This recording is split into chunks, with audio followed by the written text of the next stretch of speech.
Hi, my name is Paul Mabrey, and I am the judge for this debate between the proposition Hyu-Son Chung from WSDC Team Singapore and the opposition Anna Vitana from Binghamton University. I am from James Madison University. Both sides did exceptionally well in this debate. Both the proposition and opposition utilized sound reason and credible evidence to build their claims for and against the resolution, and they did so in a way that was easy to hear and follow, especially for a public debate. Thank you both for an excellent debate. I voted for the resolution in this debate supporting the proposition that the United Nations should adopt a resolution decrying or demanding an end to the annual dolphin hunt in Taiji, Japan. I do this primarily because I believe that the proposition did a better job maintaining the sound reason, credible evidence, and refutation that both sides had at the beginning of the debate in the later speeches. This debate for me and for the debaters was about the moral duty. I believe that the proposition wins that there is a moral duty that the United Nations has to protect the dolphin hunters. This is because proposition wins that dolphins suffer similarly to humans, both in terms of the pain that they feel, but also the anxiety and the distress caused as a result of separation or witnessing torture. And because of that, they deserve similar protections that are afforded to humans under the United Nations.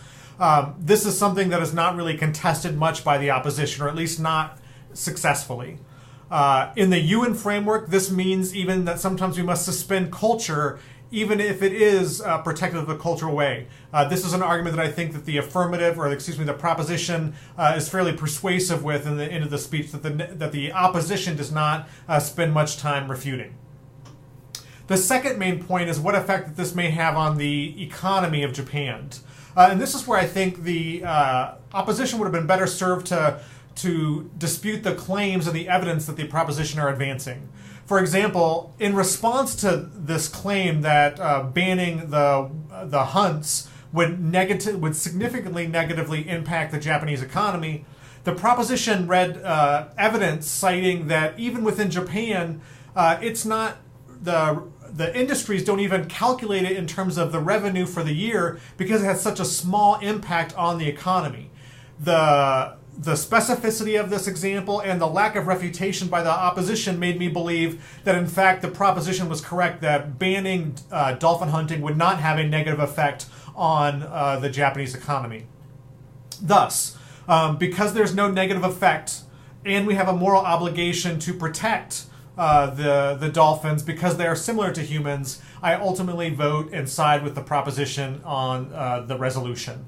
I believe the negative, your strategy sort of switches midway through, where you start to make claims about the more importance of humans rather than dolphins or other non-human animals. And I think that this would have been a better strategy from the beginning of the debate.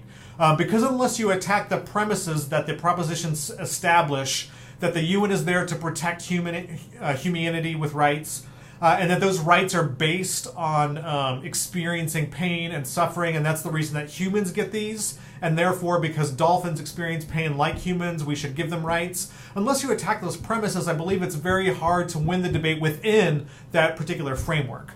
Which is why I think your later arguments trying to talk about humans and dolphins aren't equal or aren't similar enough is starting to get there, but I don't think you spend enough time, reason, or evidence pursuing that argumentative path. Thank you both again for an excellent debate, and I wish you the best of luck in this tournament. Take care.